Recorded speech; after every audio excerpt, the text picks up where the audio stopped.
한나의 기도라는 제목으로 말씀 전하도록 하겠습니다. 한나는 우리가 잘 알고 있는 인물이죠. 한나의 기도를 통하여서 난 한나의 아들 이름이 뭐였죠? 사무엘입니다. 사무엘. 그러니까 한나가 활동하던 시기가 언제였냐면은 사사시대가 거의 끝나갈 무렵이었어요. 여러분, 사사시대가 이스라엘 역사에 있어서 한 350년 동안, 꽤 긴 시간 동안 지속이 되었는데요, 사사시대를 대표할 만한 그 단어가 있었죠. 하나님으로부터 굉장히 멀어진 시대였고 각자 소견에 좋은 대로 행하였던 시대가 바로 사사시대였습니다. 그러니까 어떻게 보면 영적으로는 굉장히 암흑기였죠. 물론 하나님께서 그 힘든 시대 가운데서도 하나님이 딱 부르신 믿음의 사람들이 있었죠. 그 사람들이 누구였죠? 사사들, 그죠? 사사들을 통하여서 하나님께서 그들을 구원하시고 또 가르치시고 하나님의 변함없는 역사를 지속하셨지만, 이 사사기에 나타난 네 가지의 흐름이 악순환으로 계속 흐르고 있었죠. 그게 뭐냐면, 사사를 세우긴 세웠는데 그 하나님이 구원하시고 난 다음에 시간이 어느 정도 지나면 어떻게 합니까? 그 은혜를 잊어먹는 거예요. 타락하고 죄 가운데 있는 거예요. 그러면 하나님은 공의로우신 하나님이시기 때문에 그냥 놔둘 수 없으시잖아요. 그래서 주변의 나라들을 통하여 이스라엘을 책망하시죠. 그래서 침략하게 하고 고통 가운데 있게 합니다. 그러면 이스라엘 백성이 너무 힘들고 고통스러우니까 어떻게 했겠어요? 하나님께 기도했겠죠. 회개하며 기도했겠죠. 하나님 잘못했어요. 하나님 우리를 용서해 주세요. 이 나라의 침략에서, 이 나라의 어려운 그런 고통으로부터 우리를 건져주세요. 구원해 주세요. 그러면 하나님께서 또 그 시대에 준비된 믿음의 사람 사사를 딱 들어서 또 그들을 구원하시는 거죠. 그런데 구원하시고 나서 얼마 있다가 또 어떻게 돼요? 또 그들을 잃어버리고 또 타락하고 또 하나님으로부터 멀어지고 우상을 만들고 섬기고, 이런 이 악순환이 계속되었던 시대가 이 사사시대였다. 그래서 어떻게 보면 영적으로는 굉장히 힘든 시기였죠. 힘든 시기였는데, 이 사사시대가 끝나게 한 인물이 누구냐? 사무엘이죠. 그리고 사무엘이 이 역사 속에서 등장하게 된 결정적인 계기가 바로 그의 어머니 한나의 기도로 말미암아 이 하나님의 기적이 시작이 된다. 사사시대가 끝나고 이제 어떤 시대로 들어가냐면 왕정시대로 들어가잖아요. 그렇죠? 그래서 사사시대의 마지막 인물, 마지막 사사가 바로 사무엘이었다. 그래서 이 구속사에 있어서 사무엘이 주는 중요성은 굉장히 크죠. 사실 사무엘의 삶을 봐도 별로 흠잡을 데가 볼 수 없는 하나님의 사람이었어요. 물론 이제 나중에 그의 그 아들들이 어떻게 보면 이제 하나님의 그 사무엘의 아들답지 않은 그런 모습을 통해서 그게 조금 아쉬움이 있었지만, 그의 삶 전체를 통하여선 어떻게 보면 참 흠잡을 데가 없는 귀한 하나님의 사람이 바로 사무엘이었다. 그래서 이 한나는 그 사무엘, 믿음의 사람 사무엘을 낳는 기도의 어머니, 믿음의 어머니로서의 그 위치가 굉장히 상당하고, 무엇보다도 성경에 나타난 많은 인물들의 기도 중에 이 한나의 기도를 우리가 배울 필요가 있다라는 것이죠. 그래서 오늘 이 한나의 기도라는 제목으로 우리가 좀 또 공부도 하고 또 은혜 받는 그런 시간이 되셨으면 좋겠습니다. 그래서 크게 세 가지 정도를 우리가 나눌 건데요, 한나의 그 고통과 1000년 전 사라 이야기. 이 사라가 누구의 아내예요? 아브라함의 아내잖아요. 그렇죠? 그래서 사무엘이 나오기 전 1000년 전에 누구의 이야기가 있었냐면 아브라함과 사라의 이야기가 있었고, 이 한나는 그 아브라함과 사라의 이야기를 알고 있었다라는 거죠. 그리고 그 한나의 시대 500년 전에 이 제사장 나라, 이 율법이 잘 지켜지던 때 나시린 법이 있었는데, 이 나시린 법을 이 한나는 기억하고 있었다. 그래서 한나가 1000년 전에 그 사라의 이야기, 또한 500년 전에 이 나시린 법을 통하여서 하나님 앞에 붙잡고 기도하고 또 서원하고, 그래서 응답받은 기도가 바로 한나의 기도였다. 그래서 이 통이라는 것이 이 통하는 그 성경에 어떻게 보면 맥을 알고 말씀을 붙잡고 하나님 앞에 간절히 기도했던 이 한나의 지혜, 그리고 한나의 그 기도의 간구함을 우리가 좀 배우기를 원하는 것이죠. 자, 한나의 기도 우리 한번 다 함께 한번 읽어볼까요? 시작. 한나가 마음이 괴로워서 여호와께 기도하고 통곡하며 서원하여 이르되 만군의 여호와여 만일 주의 여종의 고통을 돌보시고 나를 기억하사 주의 여종을 잊지 아니하시고 주의 여종에게 아들을 주시면 내가 그의 평생에 그를 여호와께 드리고 삭도를 그의 머리에 대지 아니하겠나이다. 자, 그래서 왼쪽에 보시면 사사시대가 어떤 시대였다? 각자 소견에 좋은 대로 옳은 대로 사는 그런 시대였다. 그러니까 하나님의 법에서 어떻게 됐어요? 많이 멀어졌던 시대였죠. 하나님의 법, 하나님의 기준이 있었는데 하나님의 기준 따라 살지 않고 무엇이 법이 되었다는 거예요? 각자가 자기 보기에 좋은 대로 행했다는 거예요. 그러니까 사람들 사이에서도 다툼이 많았을까요? 적었을까요? 당연히 많았겠죠. 왜냐하면 나는 나의 법대로, 다른 사람은 다른 사람의 법대로, 내가 이대로 하겠다는데 네가 뭔 상관이야. 그러면서 얼마나 싸움 갈등이 많았겠어요? 그러니까 이 사사시대는 굉장히 혼돈스러웠던 시대였다. 그래서 사사시대가 약 350년간 지속이 되었던 것이죠. 그런데 이것에서 제사장 나라를 향한 헌신의 시대로 지금 한나의 기도로 말미암아 이 역사의 전환점이 이루어지고 있다라는 거예요. 그래서 1000년 전에 베푸셨던 그 하나님의 놀라운 그 기적의 이야기, 사라에게 어떻게 보면 육체적으로 도저히 아기를 낳을 수 없는 그런 상황 가운데서도 아브라함과 그 사라에게 약속의 아들 이삭을 주셨던 그 이야기를 통하여서 지금 불임인데 임신을 할 수 없는 그런 안타까운 상황에 있는 한나였지만 그 1000년 전에 있었던 하나님의 기적과 하나님의 능력을 다시 한번 믿음으로 바라보면서 하나님 앞에 기도하는 이 한나의 간절한 마음을 우리가 엿볼 수 있다라는 것이죠. 그래서 크게 5가지를 우리가 한번 좀 생각해 보기 원하는데, 먼저 기록된 성경을 한번 좀 보는 거고, 그 다음에 한나가 지금 처해 있는 현실을 한번 생각해 보는 거고, 그 다음에 성경 그 묵상 후 한나의 현실을 어떻게 간구했는지, 그리고 어떻게 응답받고 또 응답받은 것에 하나님께 영광을 돌리는 우리 한나의 모습을 좀 잠깐 살펴보기를 원합니다. 자, 그래서 먼저 기록된 성경을 우리 한번 좀 공부하기를 원하는데요. 이 성경을 보면 매년 실로에 올라와서 여호와께 경배했다. 실로는 당시에 하나님을 만날 수 있는 그런 장소였죠. 그래서 실로에 올라와서 여호와께 경배했습니다.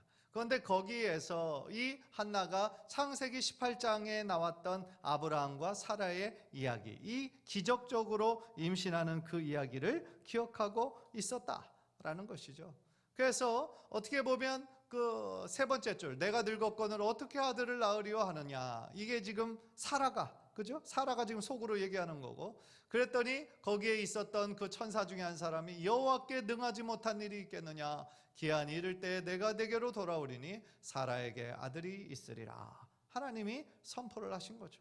하나님께 능치 못할 일이 없는 것이죠. 하나님은 불가능을 가능케 하시는 능력의 하나님이신 거죠.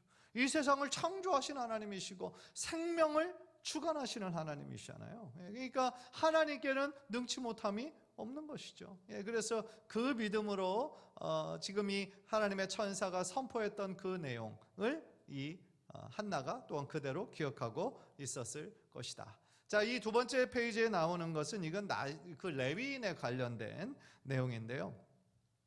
여기서 보면 이스라엘 자손 중에서 사람이나 짐승을 막론하고 태에서 처음 난 모든 것은 다 거룩히 구별하여 내게 돌리라. 이는 내 것이니라 하시니라. 그러니까 하나님께서 장자는 하나님의 것이다 라고 했다라는 것이죠. 자, 세 번째 보라, 내가 이스라엘 자손 중에서 한번 다 함께 읽을까요? 시작. 보라, 내가 이스라엘 자손 중에서 레위인을 택하여 이스라엘 자손 중에 태를 열어 태어난 모든 마지를 대신하게 하였은즉 레위인은 내 것이라. 처음 태어난 자는 다 내 것임은 내가 애굽 땅에서 그 처음 태어난 자를 다 죽이던 날에 이스라엘의 처음 태어난 자는 사람이나 짐승을 다 거룩하게 구별하였음이니 그들은 내 것이 될 것임이니라. 나는 여호와이니라. 제일 첫 번째, 태에서 난 모든 것이 다 하나님의 소유다 라고 얘기했는데, 이 세 번째에서 지금 레위인이 누구라는 거예요? 레위인이 모든 장자들을 대신한다 라는 거예요. 그리고 레위 지파를 하나님께서 거룩하게 구별하셨다라는 것이죠. 그래서 그것의 처음 시작이 언제냐? 출애굽하기 바로 전날 있었던 사건 기억나시죠? 출애굽에 10번째 재앙이 있었는데 10번째 재앙이 뭐예요? 어떤 사건이었죠? 장자의 죽음이었죠. 모든 애굽에 속한 모든 장자, 심지어 모든 동물의 첫 새끼들까지 다 죽었죠. 그런데 이스라엘에 속한 모든 장자는 죽지 않았죠. 왜요? 왜 안 죽었어요?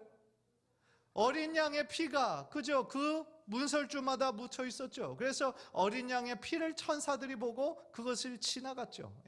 그래서 이스라엘에 속한 모든 아들, 그러니까 장자와 또 모든 짐승 중에 첫 새끼도 죽음에서 다 면할 수가 있었죠. 그래서 그때 이후로 레위인이 모든 장자를 대신하게 되었다라는 것이죠.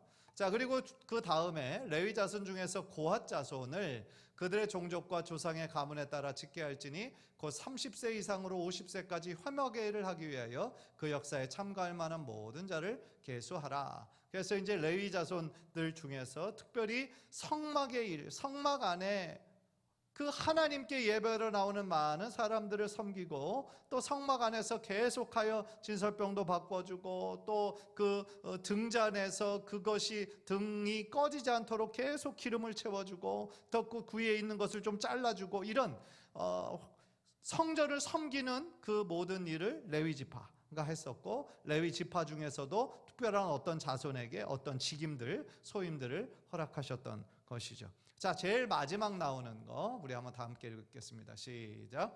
직무를 행하는 자와 그의 아들들은 이러하니 그앗의 자손 중에 헤만은 찬송하는 자라. 그는 요엘의 아들이요 요엘은 사무엘의 아들이요 사무엘은 엘가나의 아들이요 엘가나는 여로함의 아들이요 여로함은 엘리압의 아들이요 엘리압은 도아의 아들이요 라고 했죠. 그러니까 이 족보를 얘기하는 건데 지금 사무엘의 아버지 이름이 나오는 거죠. 사무엘이 누구의 아들이에요?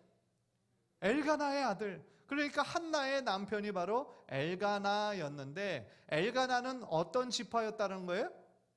레위 지파였다는 거죠. 레위 지파. 그래서 레위 지파의 그핫의 자손이 바로 이 엘가나의 그 지파였다. 그러니까 레위인이었고 성막에서 일하는 사람이 누구였다? 바로 사무엘의 아버지였다.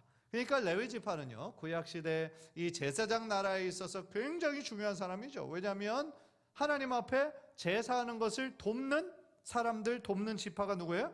레위 지파예요. 그러니까 레위 지파는 이스라엘 백성과 하나님 사이에 징검다리 역할을 하는 굉장히 중요한 지파였다라는 것이죠. 자, 이 얘기를 레위인을 지금 얘기를 하는 거고요.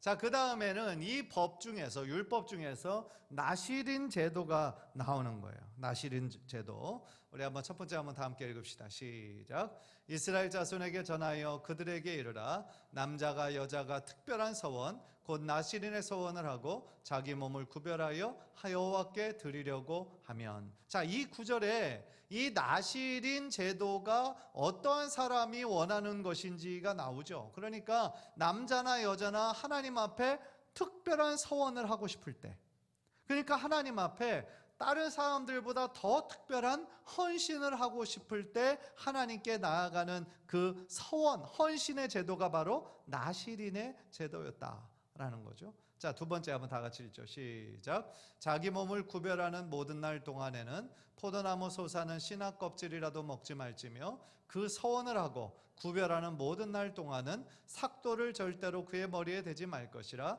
자기 몸을 구별하여 여호와께 드리는 날이 차기까지 그는 거룩한즉 그의 머리털을 길게 자라게 할 것이며. 그러니까 나시린은 방금 전에 말씀드렸던 것처럼 남자나 여자나 하나님 앞에 그 받은 사랑과 은혜가 너무 커서 특별한 서원과 헌신을 하는 사람들이 그 두 번째 본문을 보면 어느 일정 기간이 있었다는 거예요. 아, 내가 나시린 서원을 1년 동안 하겠습니다. 혹은 2년 하겠습니다. 혹은 6개월 하겠습니다. 예, 그런 서원을 하는 기간 동안에 금해야 될 것이 세 가지가 있었다라는 거예요. 포도나무 솟아는 씨나 껍질이라도 먹지 말아야 되고, 뭐예요? 먹는 것에 있어서 절제해야 되었다라는 거죠. 삭도를 그 머리에 대지 않아야 하며, 이것도 역시 자신을 구별하는 거죠. 예.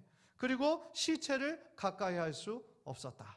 왜냐하면 그 당시에 그 법에 있어서 시체를 가까이 하게 되면 어떻게 되는 거예요? 그 사람이 어떻게 되죠?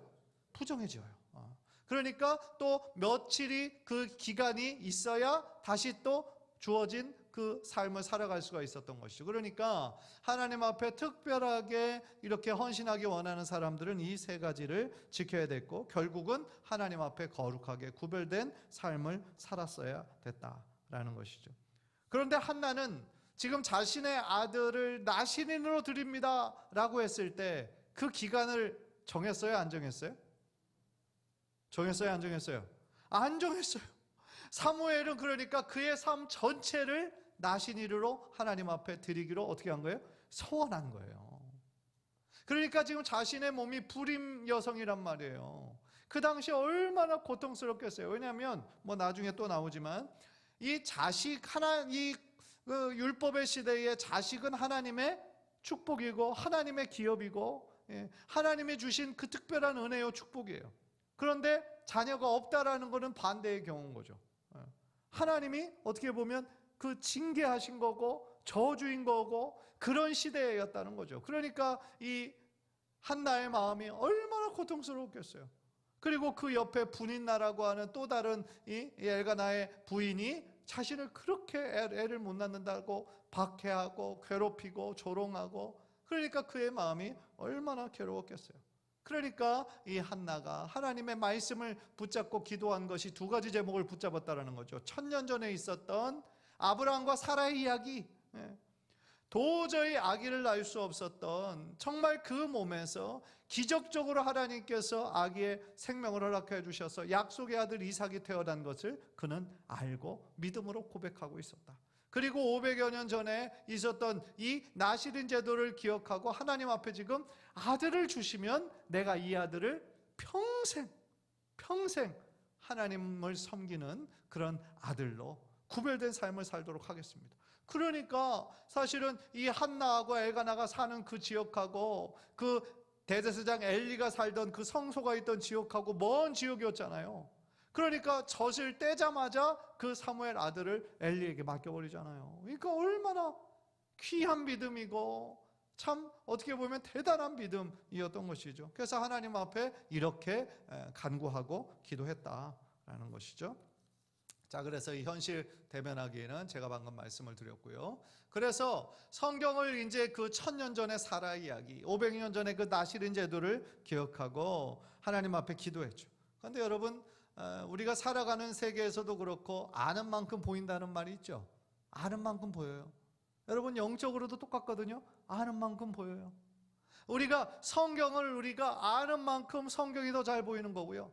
영적인 것도 아는 만큼 보이는 거예요. 하나님의 일하심이 보이는 거예요. 아는 만큼. 그런데 기도의 세계도 마찬가지라는 거예요. 아는 만큼 구하는 거예요. 하나님께 기도하는 것도 아는 만큼 더 구할 수 있다라는 거예요. 그래서 방금 전에 말씀드렸던 것처럼 사라의 이야기를 기억을 하고 나시린의 이야기를 기억하고 하나님께 어떻게 했다? 하나님께 기도하고 통곡하고 서원하여 이르되 만군의 여호와여, 만일 주의 여종의 고통을 돌보시고 나를 기억하사 주의 여종을 잊지 아니하시고 주의 여종에게 아들을 주시면 내가 그의 평생에 그를 여호와께 드리고 삭도를 그의 머리에 대지 아니하겠나이다. 하나님 앞에 간절한 마음으로 기도하고 통곡하고 서원하면서 하나님께 기도했다라는 거예요. 그런데 그 기도하는 모습, 오랫동안 이렇게 기도하니까 엘리가 보니까 그의 입을 주목한즉 한나가 속으로 말하며 입술만 움직이고 음성은 들리지 아니하므로 엘리는 그가 취한 줄로 생각한지라.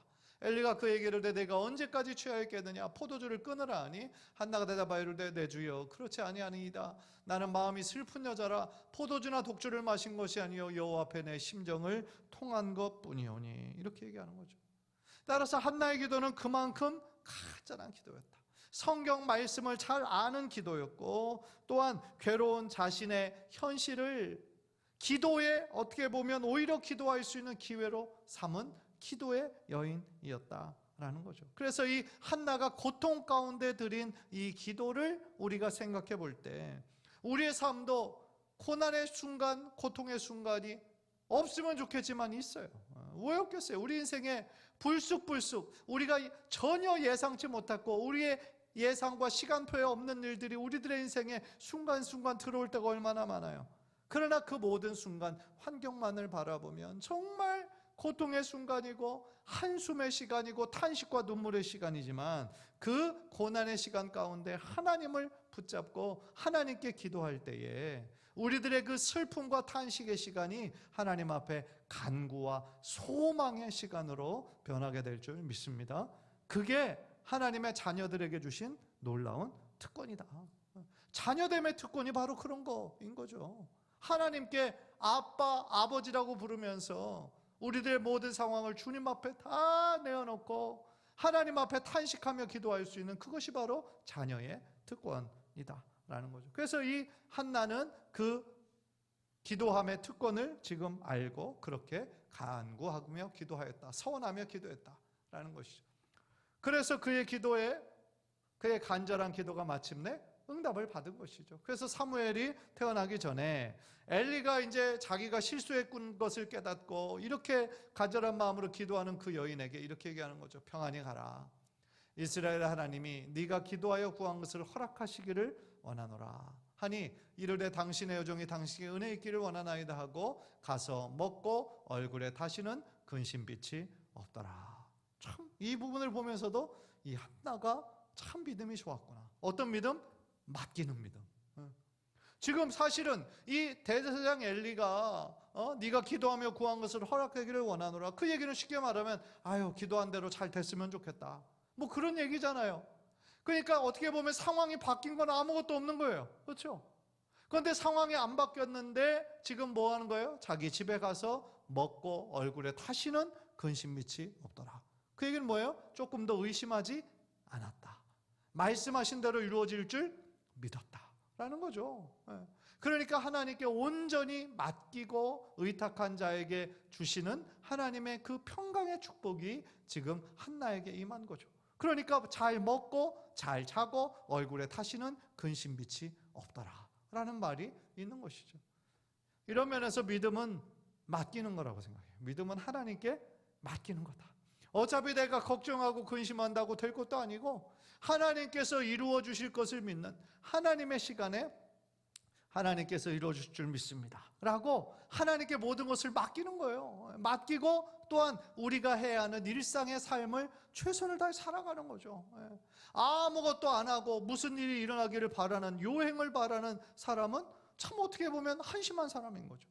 아무 일도 안 하면 아무 일도 일어나지 않는 거죠. 우리가 하나님께 기도하고 맡기고 또한 일상의 우리들의 삶에서 우리가 해야 될 일들을 최선을 다해서 감당할 때 하나님께서 하나님의 방법으로 일하기 시작하는데, 어떤 경우는 사람의 만남을 통해서 우리가 예상치 못했던 정말 좋은 사람을 만나게 하셔서 어떤 막 길이 새롭게 열리기도 하고, 어떤 때는 환경을 통해서 우리가 전혀 생각하지 못했던 어떤 환경을 새롭게 여심으로 말미암아 하나님께서 길을 여실 수도 있는 거고요. 하나님께서 일하시는 방법은 우리들의 머리를 뛰어넘는다.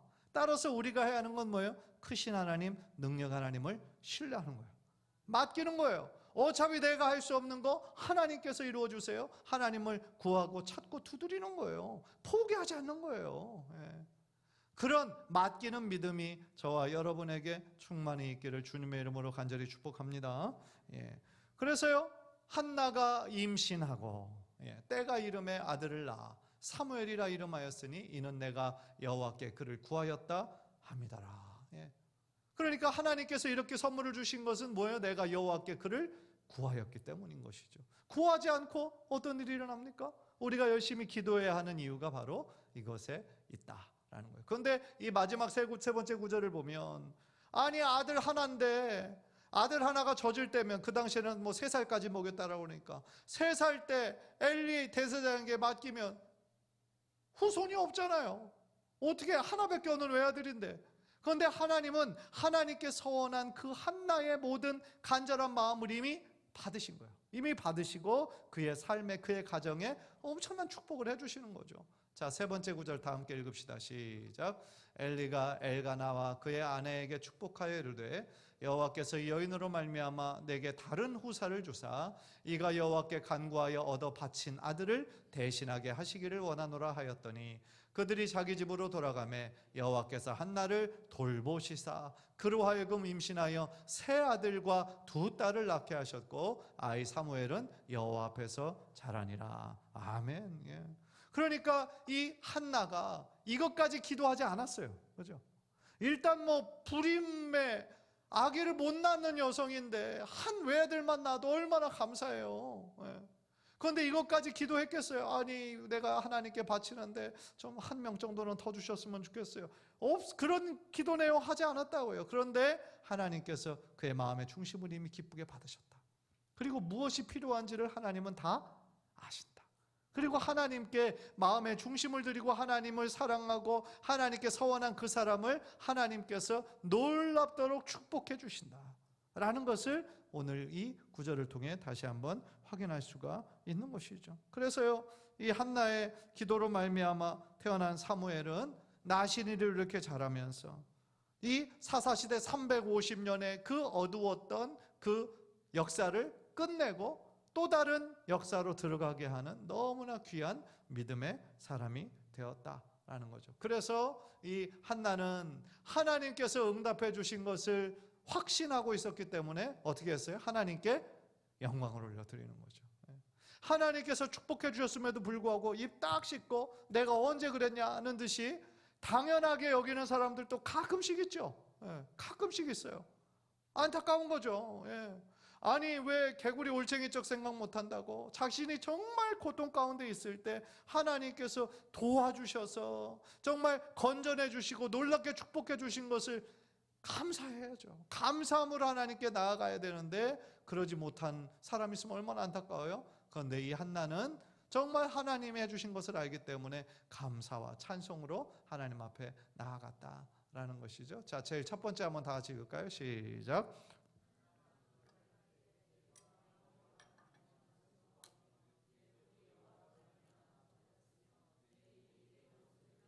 크게 열렸으니 이는 내가 주의 구원으로 말미암아 기뻐함이니이다. 아멘. 주님의 구원으로 말미암아 내가 기뻐합니다. 하나님이 행하신 이 놀라운 기적을 인하여 하나님을 찬양합니다. 하나님은 위대하신 분이십니다. 불가능을 가능케 하시는 분이십니다. 하나님은 구원의 뿌리십니다. 이렇게 고백을 하고 있는 것이죠. 그리고 그 두 번째 구절은 젖을 뗀 후에 이제 엘리에게로 엘리에게로 데리고 가는 거고요. 자, 세 번째 사무엘은 시작. 사무엘은 어렸을 때에 세마포 에봇을 입고 여호와 앞에서 섬겼더라. 그의 어머니가 매년 드리는 제사를 드리러 그의 남편과 함께 올라갈 때마다 작은 겉옷을 지어다가 그에게 주었더니. 그러니까 아기를 맡기고 얼마나 보고 싶었겠어요. 그런데 1년에 적어도 3번 그 귀한 절기 때는 꼭 그 성전에 있는 곳에 가야 하는 법이 있기 때문에 1년에 몇 번 볼 수 있었던 거죠. 그때마다 성장하는 아들의 모습을 보고 얼마나 기뻤겠어요. 그러면서 꼭 겉옷을 지어다가 이렇게 사무엘에게 준 그 어머니의 마음이, 사랑이 여기에 담겨져 있다라는 것이죠. 그래서요, 어떻게 보면 제가 지금 말씀드린, 그러니까 하나님의 말씀을 붙잡고 기도했다. 그러니까 그 당시 사사시대면 하나님의 뜻에서 굉장히 멀어져서 각자 소견에 좋을 대로 행하였다라는 시대라고 한다면 그 당시에 많은 사람이 하나님의 율법을 지켰을까요? 안 지켰을까요? 안 지켰겠죠. 하나님의 율법을 지키면서 각자 소견에 좋은 대로 행하였을까요? 아니죠. 하나님의 말씀을 경홀히 여겼기 때문에, 그러니까 율법의 말씀을 읽지도 않았던 것이요, 율법대로 나온 대로 지키지도 않았던 그 시대였죠. 그런데 이 한나는 하나님의 그 말씀을 기억하고 있었고 율법을 기억하고 있었다. 그 얘기는 뭐예요? 그의 가정은 믿음을 끝까지 지키며 다른 사람들이 다 각자 소견에 좋은 대로 행하였다 할지라도 그 집안만큼은 하나님을 자신의 하나님으로 믿고 최선을 다해 신실하게 섬겼던 믿음의 가정이었다. 그러니까 하나님의 약속의 말씀 붙잡고 기도하는 것, 그것이 가장 하나님께서 기뻐하시는 기도가 된다라는 것을 오늘날 우리들에게 가르쳐 주시는 것이죠. 따라서요, 한나가 우리가 오늘날 기도는 드리는 기도의 좋은 본이 됩니다. 우리의 앞에 있는 현실만을 바라보면 참 고통스러울 때가 있죠. 슬픔과 괴로움이 가득할 때도 있습니다. 그런데 성경 속을 나타난 하나님의 그 약속과 또한 하나님이 어떻게 축복하셨는지를 우리가 바라보면서 다시 한번 믿음과 또한 소망으로 하나님 앞에 기도하면서 나아갈 때에 성경 속에서 나타났던 하나님의 기적과 능력이 저와 여러분의 삶 가운데서도 동일하게 나타나게 될 줄 믿습니다. 간절히 바라기는 하나님의 응답이 있을 때까지 우리가 포기하지 말고 하나님 앞에 간절히 나아가 기도의 자리를 잘 지켜나가는 저와 여러분 되시기를 주님의 이름으로 간절히 축원합니다. 우리 한번 기도하시겠습니다.